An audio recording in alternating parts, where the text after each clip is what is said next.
Assalamu alaikum warahmatullah, and welcome to the Real Talk Show. I'm your host Nasir with my co-host Junaid. Okay, alhamdulillah. Today we'll be talking about the hot topic at the moment, which is on the news and the media, which is Black Lives Matter. And we'll be talking about what led up to this point in time.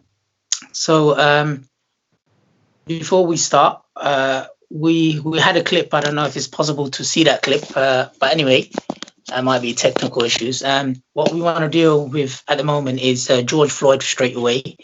George Floyd was a black man, African American. He had 5 children, and he was on his way to his local supermarket, as it were. And in that supermarket, he was accused of presenting a $20 counterfeit note. So then the cashier, whoever served him, they called the police and they arrested him outside the shop. It was later confirmed by the shop owner himself that George Floyd was a very good customer. He had no issues with him, and there's been no trouble to date. Anyway, some of us seen those clips about him getting arrested. A police officer put his knee on his neck. George Floyd cried out, "I can't breathe, I can't breathe," as has now become a hashtag. And then he subsequently passed away. So, Junaid, if I can bring you in, why is this topic, or why has it blown over, as it were, now? Because we know racism is nothing new in America, and in this country also. Jazakallah khairan, Brother Nasir, and introducing the topic for today. So I think that if you think about Black Lives Matters, I think previously, why it's blown over this time round, because the Black Lives Matters in terms of demos and people voicing their concerns happened quite a few times over the last few years. And if you think about it, nothing's actually changed in institutionally and in the hierarchy. If anything, it seems as though things have gone worse. And obviously, we know the current situation with the presidency in America and in our own kind of country. Barack Obama, he himself was a black president. Didn't he change much? But I'm talking about the last couple of years. So since Black Lives Matters, if you think about a couple of years ago, these protests have been quite consistent in different parts of America for various reasons. And when the police officer shot that youngster who was in the neighborhood, and I think that prompted similar kind of demonstrations. I think this time around, and I think it's been a kind of a global phenomenon. But I think for me, I think today, we could see what's happening on the TV, etc. What I want to really kind of bring it to is home to us as individuals, us as living in London, living in parts of the UK, and what does it mean for me as a Muslim? What does it mean for me as an Asian Muslim? And how do I take all of this in? And what is it that, because for me, I always say, Brother Nasir, is that sometimes we could, rant and rave about things, but you have to always be, for me, there has to be an end goal, and it has to be solution focused. Okay. So, after all of this, do we all just go back home after all these demos, etc., and just, go back to normality? Or do we actually make real change, and how do we go about doing that? And that's my real kind of, vision in anything that we do. Yeah, so, what's interesting about this whole episode is that, America, when we look at its history, it was founded on back of slavery in particular from West Africa, but in general, that's where they were, sort of exported from. Human labor, as it were. Slaves were taken from West Africa. And and then they were brought over to America. Now, what's interesting is that despite, America having so many famous black African Americans, we know Michael Jordan, just so many, black presidents. Despite this, they have a systematic system in place that is, that is racist. The judicial system, it's basically to a point where a white police officer knows he can get away with it, and this gives him almost, to act with impunity. So, can people really change a system that's been around for almost 400 years? Really? I mean, in America, you still got places called, quote unquote, Negro this, Negro that, Negro, Creek Hill. I'm not kidding. You can Google some of these places. But can people change a system that's designed to judge people in this way? Yeah, I mean, I will bring it back even closer to home. Do you think that what if we go back? I mean, this is not. I think I was having kind of a discussion with you previously. This is not something that is new. Racism is not new. If you think about the time of Rasulullah Sallallahu there was slavery then, and then if you think about Rasulullah Sallallahu last sermon, why was he making a specific mention and quote of a white man does not have superiority over a black man, and vice versa? Why would he make that speech? So for me, inequality in terms of race and color existed back then, and even if we bring it even closer, like within our own culture, within our own mind, that we somehow see dark skin as ugly, as inferior, and it's something that is within our own, I think, mentality. That I don't think so. We talk about institutes, etc., but within our own culture, within our own, like some brothers might be able to relate. You go and view a wife, yeah. You go for a proposal, yeah, right, and then your mum looks at the sister and says, "Oh, khala," meaning like she's dark skinned, etc. And they always go for the fair skin. Where does that mentality come from? And there's racism in that. So I think there's some things that we need to stain from the offset. That that black, fair isn't beauty, and that is we are all Allah's creation in different forms. And I think as individuals, have we accepted that? And then we work our way up. Is to, when I was talking about change, we need to stop having this kind of inferior complexalities in terms of, like, if we think that we want to go for a role or a job, then we should be confident in doing that. If we feel that we need to challenge the system, then we need to do that, and not be held back because we feel like we are individuals of a different skin. So this thing that's happening in America, the why it's your first question, why it's blown out of proportion, is because people's had enough. People's had enough of all the injustice, not just in America, in this country. I think Brexit was an example. I think they talk, when I was listening to the radio station, they kept on going on about, the police brutality is not as bad as this country, etc. That's not the point. The point is this country, is racism still here in this country? And if you look at the statistics, it's still there. You look at the prison, even if you look at sentencing of individuals, it seems like people of color and black people get harsher sentences. Yeah. It's interesting. You mentioned about our own community and about the skin tone. And I can see, your skin tone is obviously is on the more favorable side of things from our community's perspective here. So I have to ask you a question. I have to ask you a serious question. How many times have you used Fair and Lovely? Never. I don't use no bleaching cream, bruv. No, I mean seriously, going back to it, it is a problem. You know what's interesting is that there was during the time of the Prophet ﷺ, there was there was two mighty companions, great in stature.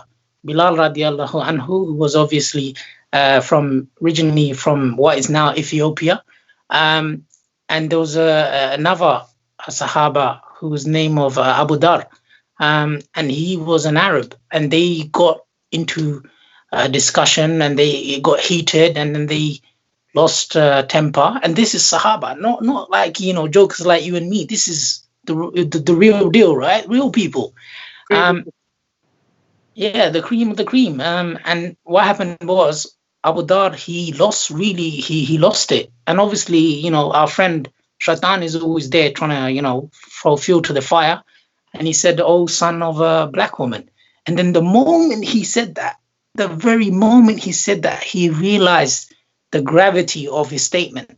And he just said, "Oh, Bilal, give me your feet, I will kiss it." As in, I honor you, I love you. And what I said was unacceptable. So Bilal radiallahu anhu, he got upset naturally. So he went to the Prophet ﷺ, and the Prophet ﷺ said to Abu Dar, he said, "Are you jahil? Are you ignorant of these statements? Because this is a statement of an ignorant person." So from Islam, we are not allowed to forget these statements. We can't be racist. It's a sin. But despite this, right? I want to focus on the Black Muslim community. Very often we got friends, we got brothers, we got friends who tell us this sometimes, that they feel alienated in our community. I mean, it's all very well, going on Facebook and saying, hashtag Black Lives Matter and all this kind of stuff, and putting your screen all black and making all these presentable arguments and all this kind of stuff. But the reality is, are we being opportunistic here? Are we, just jumping on the bandwagon because everyone else is doing it? So, hey, I want, because you don't want to look at a place. Is there not, think of that? Because on the other hand, when we go to the masjids, how many black people do we see in our committees? How many black imams do we see? How many muazzin? How many people from the black community do we see taking a lead?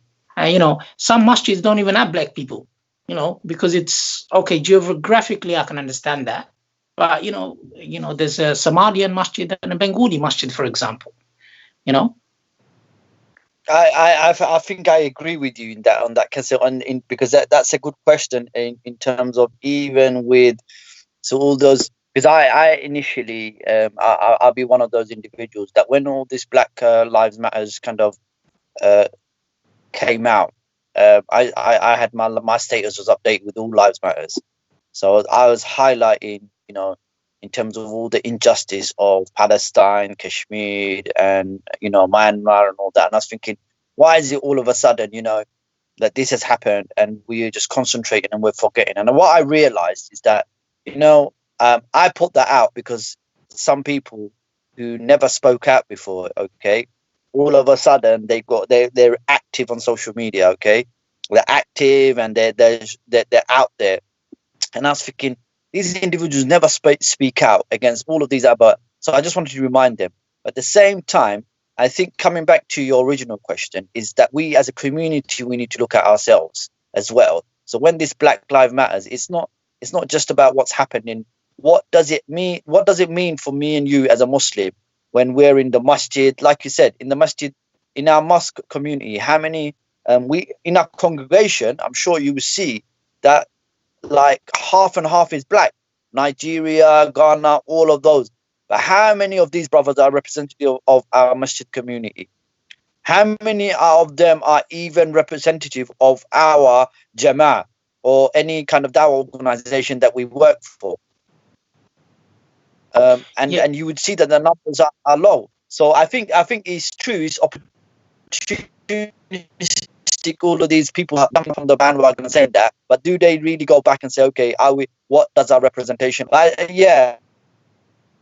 think this is one of the things I was going to ask you.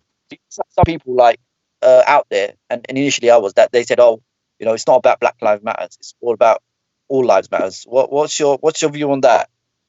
Yeah, so funny enough, I did put that on Facebook, and this is actually see, everyone will know this now, which is actually to do research for this, which is I was trying to really hard actually trying to see the other side of this, quote unquote, the racist, the the the anti, if you were anti these people, and I thought to myself, you know, what is it? But also, as in, is this just for black people?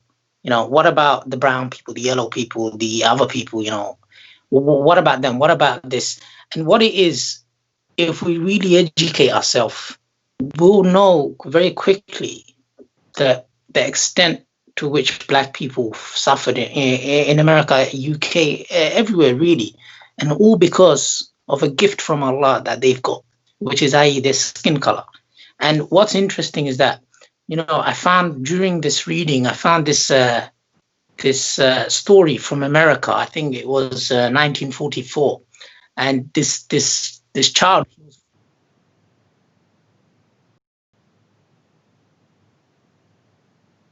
Sorry, I got cut off there. Someone was trying to call me.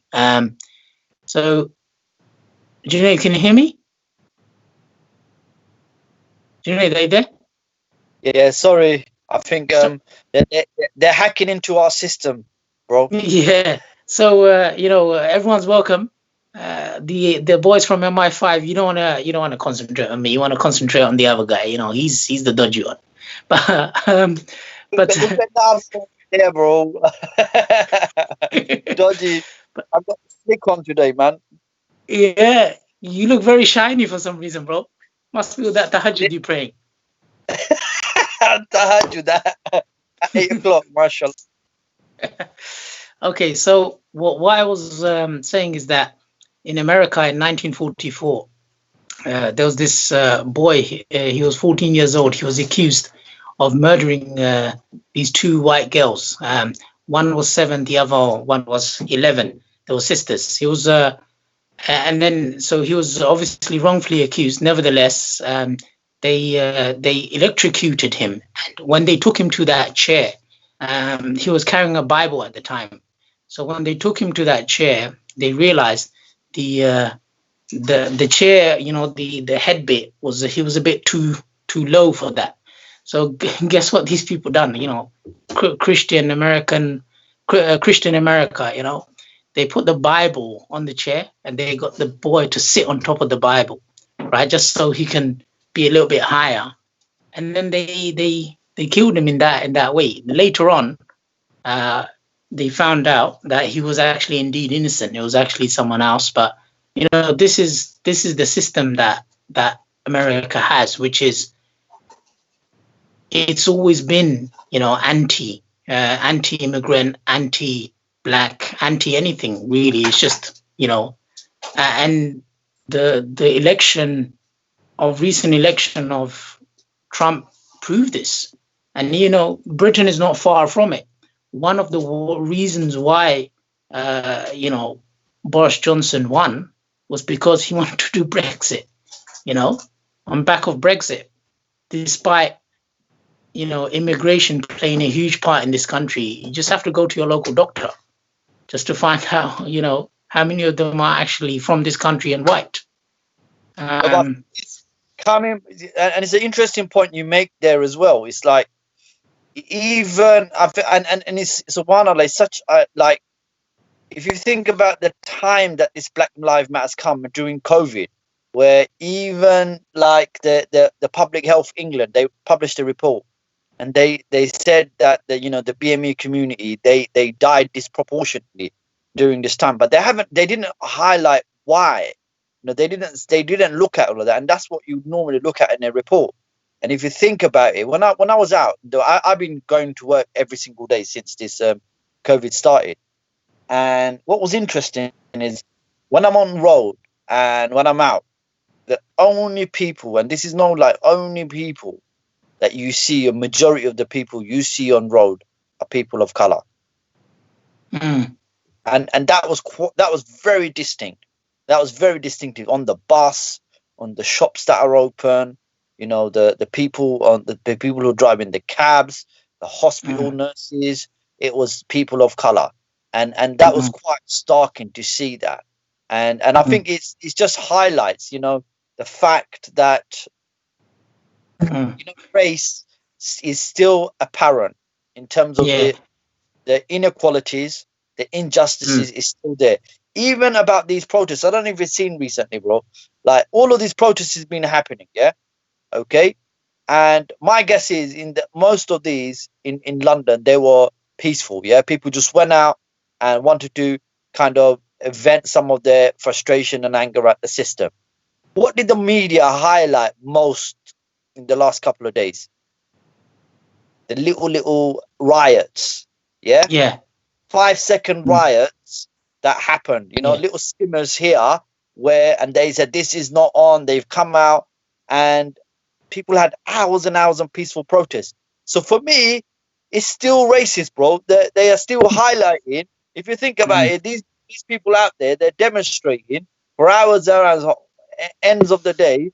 And the bit that the news headline is on that day is that there was a bit some bottles thrown, yeah, and these individuals, they're on riot gear and etc. They're heavily armored up. Some bottles being thrown, and that's it. That's the headline, not the fact that 50,000 people turn up and not happy with the system. Not looking at that, but that's what the headline is, yeah. So what does that do? The message gets lost, yeah.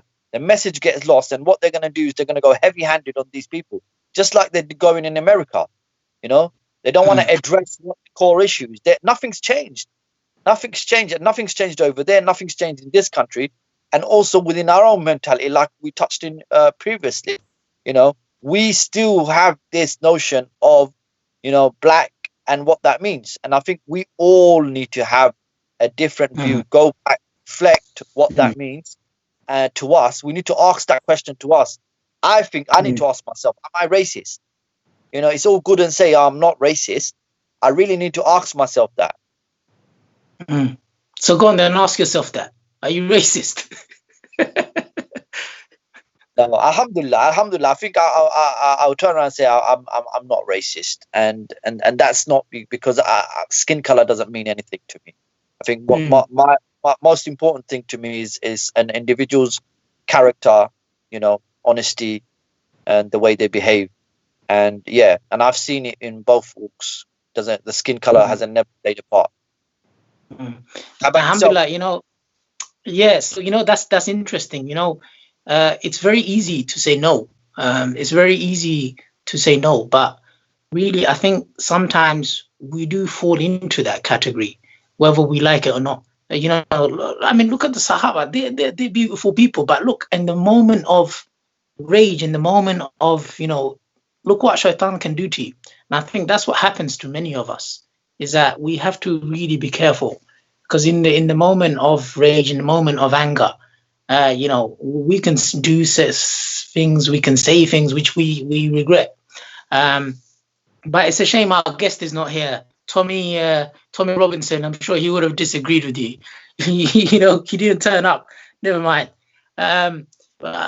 So what I was gonna say is that if our racist guests did turn up, is they would say, look, one of the reasons why London's got so much high proportion of a disproportion of COVID victims is because London is it's got so many colored people, as it were, so many ethnic minorities and so on.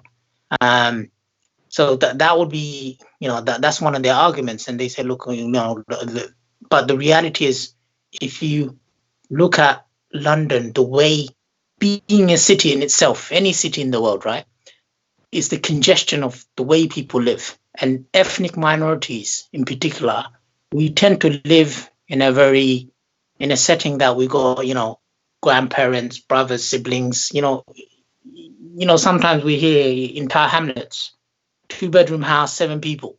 How are you going to practice social distancing in a place like that? You see. So some of it, the environment we live in, plays a huge part. And like you said, some of the jobs we do are what you would call key worker jobs. And, some of it is low paid, but nevertheless, these are key workers. And as a So what? result of that, it's played, you know, it's played into um, that situation where people are suffering from COVID. But going back to our topic, which is racism, America, Britain, you know, France is another country, you know. What's interesting is that despite its World Cup, let's admit it, the 2 World Cups in my time that is won, 1998 and recently the last one, were actually African Americans. You know, some of them were Muslims, some of them Christian, some of them didn't really believe anything, but were by and large, you know, if you look at the French team, were actually heavily, you know, by colored people. So their success was on immigration. But in itself, if you go to France or speak to French people, if you've got any relatives or cousins over there, they'll tell you about the racism that exists. So is racism a white man's burden?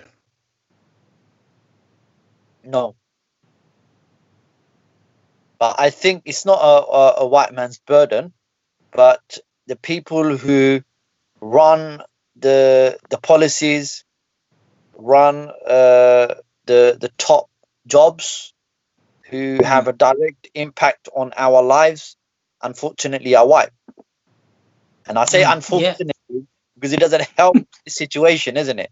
So you know, at the end of the day, but some people might say, well, you know, Barack Obama was the president of America, you know. But then, having said that, when Barack Obama was president, what did he really do for the black people? You know, what did he do for the African American? And I mean, I feel you can pose questions like that. So he could have been institutionalized himself.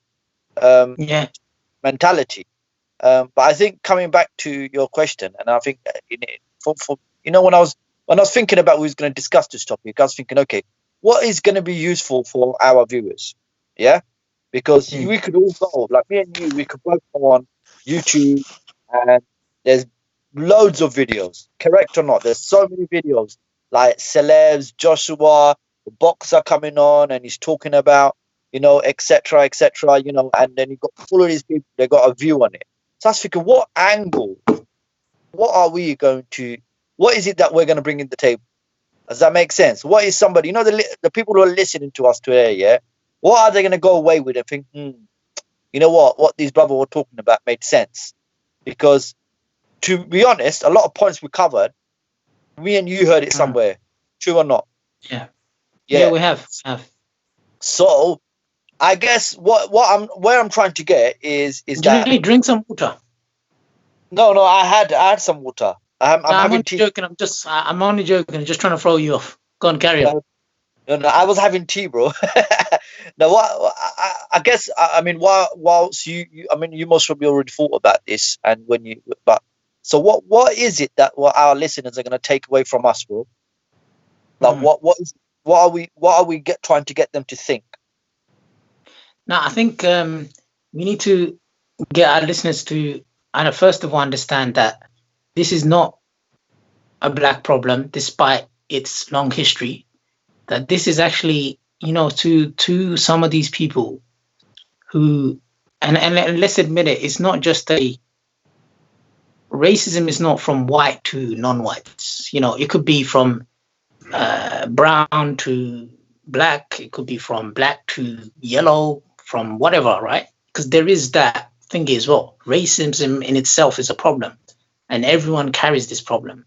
Now, reason why we see that in the West is because they've got this mentality through their history of empire that, you know, that they were superior. Their history teaches them that, you know, they ruled the world, they educated the ill-educated, you know, they civilized the world and all this kind of stuff. But little did they, if they only started a few hundred years before, they wouldn't have realized that center of power, center of education, center of learning, center of influence was actually somewhere else, far away from the Europe and its dark ages. It was actually in the Muslim world. And, you know, it was in places like Mali in Africa and so on. one of the richest men in history was Musa Mensa, who's actually a king from Mali, a black man. So what I'm trying to get to is that this problem of racism is embedded in a way through the education system, through the justice system, through the way that it's sort of the media portrays it. Like you gave a perfect example before. There's a protest going on, and naturally the media pick up on who some of these kids who've broken into shops, and obviously stealing is wrong from Islam, from our own moral compass is wrong. They're stealing, trainers, they're stealing TVs, they're stealing PlayStations, whatever, they're stealing, right? And it was ironic. I was with someone, and we're driving past Oxford Circus, and the big night town there, it had all boarded up, thinking there's going to be a riot and they're going to come for our shoes. Well, I've got news for you, Nike. If your trainers want 100, 200, 300 pounds, no one would need to steal them, would they? So there is that element as well. Obviously, there's education, there's poverty. We talked about housing. All of these play into part of this, and there is an element of that. And there could be just touching up on it. I mean, I don't want to go on a kind of a, because I think if all of us do our research, we could find all of that. But even if you look at the housing situation, yeah. So they know that there's a housing crisis in terms of not everybody could afford to go and buy a house, and Islamically around a mortgage, etc. There's huge discussions around that as well. So, but what are they doing? If you look at every single boroughs, they are building these posh apartments, okay, and allocating like 5 or 6 to the council, and rest of them they are selling off, okay. Even that, that where there's a shortage of housing, okay, people are overcrowded, etc., and they could afford to give a piece of land to build luxury apartments, luxury houses. Why are there some of this on a bigger scale allocated to families who need it? It alleviates a lot of these housing problems. But again, it comes down to when you set up and when you look at like how they do the community planning and etc. It's all planned. It's all institutionalized, from the education system to the job market to the media. The media are the bigger culprits. I think they're the biggest ones that inflame racial tension and inflame, how they portray black people, especially obviously the Muslims have been the target for the last 20 years. Since 9/11, they've been target constant. But black people, even with footballers recently, when Raheem Sterling and some of the footballers, they were kind of going on against the media, because they were highlighting every time they spent, I don't know, a nice car, they were highlighting these individuals are spending so much money, and it was kind of showing a lifestyle only associated to black people. Why couldn't they highlight that to the other superstars, the white counterparts? So I think the media has a big part in highlighting that racial. Yeah, so it's kind of interesting because there was this American football player. I remember him, Colin, American football player, Colin. I forgot his surname, but he was taking the knee. He was doing the knee protest a couple of years back. I don't know if you remember or if you recall, but I'm sure some of the viewers will. He plays American football. He was taking the knee, and the NFL tried to, National Football League, whatever, it's like the Premier League in this country, but obviously they didn't like the fact that he kneed every time the anthem was going on, the American national anthem was going on. He took the knee, and it's interesting. There were many black players in that team, and 1 or 2 joined him, right? 1 or 2 joined him. Trump, the biggest racist probably in America right now. And even him, he was like, this guy should be banned. People weren't really supporting him. And it's ironic that, some of the Premier League football teams now, they're also doing the knee protest. And I was thinking, where were you a year ago, 2 years ago, when this guy was making a point? He was taking the knee. He put his career on the line. Where were all of these people? And some of these, black, film stars, rap stars, whatever, football stars, whatever stars, the wealthy, rich and famous, even some of these people didn't support this guy.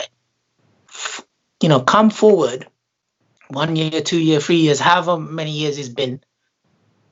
A lot of these people are now joining this, Black Lives Matter movement. Asians are coming forward, Muslims are coming forward, pink people are coming forward, white people are coming forward, yellow people are coming forward. All the shades of the rainbow are coming forward, sort of thing, right? So why now? Why now? What's changed? Is it opportunistic? Is it commercial? Because let's admit it, some of these, even NFL now, they put out a statement. Ironically, not to this thingy Arsenal, but when Ozil supported the Uyghurs, he got told off. But yet today they're supporting Black Lives Movement because they care about human rights all of a sudden. So why now? Is it money? I'm sure it's money, because they see a whole movement of people coming forward now. This. In fact, it's actually wrong not to support Black Lives Movement. You're seeing as a bad guy. You see, because everyone else is, gearing towards that way. How much of that is playing a part, do you think? No, I agree with you, but I think coming back to it, as Muslims, as a Muslim, as an individual, when all of this is happening, how do I stand? I mean, the people, the corpse, all of them, they're going to do what they're going to do. Now, for me, I'm going to use this as an opportunity. So when I'm talking to my colleagues now, and we're talking about Black Lives Matters, etc., that's when I say, oh, you know what, this is interesting. You do that. Do you know that? That kind of like kneeing, and I'm showing them videos of how the Israeli police kneeing children, and how they're doing that, and for me, it's given me an opportunity to do some dawah as well, to show people that injustice, this injustice that you are facing, there are people facing everywhere in the world, and I think because the Black Lives Matter is so close to they start to feel a bit, how can I say, not guilty, but not the guilty is not the word, but they're quite what's the word I'm trying to look for, ashamed that actually, how did I stay silent when this was happening, and now all of a sudden I'm jumping up. So for me, the Black Lives Matter is 100% is an opportunity to highlight that Rasulullah Sallallahu highlighted this from offset. What you're demoing, what you're doing now, our religion taught this 1400 years ago, and this is the approach. If you look at the flourishing of Islam in all the cities and everything, it didn't differentiate the policies that we put out. If you look at the Sharia, you look at the policies, it's not racist towards anything, it's equal if it's applied accordingly. And it's given me an opportunity to give dawah, but also to challenge the establishment. Because it rickles, if you think about their policies, the policies, those racist policies like Prevent and all of that, they're racist policies. So when they look at all of those overall policies in the Black Lives Matter, they're going to look back and they think, actually, this falls in this category because it targets.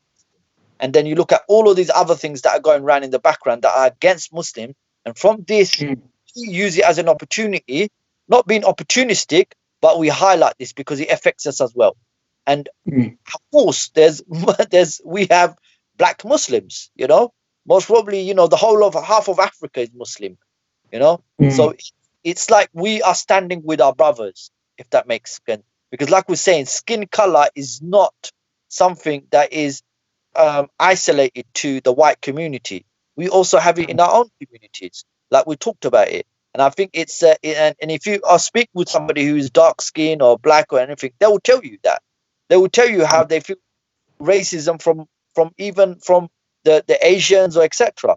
So it's not just because the white man is doing it; we're doing it as well. So this is an opportunity for us to reflect ourselves around our own psyche, challenge our parents on their view, their cultural norms, use opportunity to give dawah to our colleagues and our counterparts, and to challenge the system with their racist policies.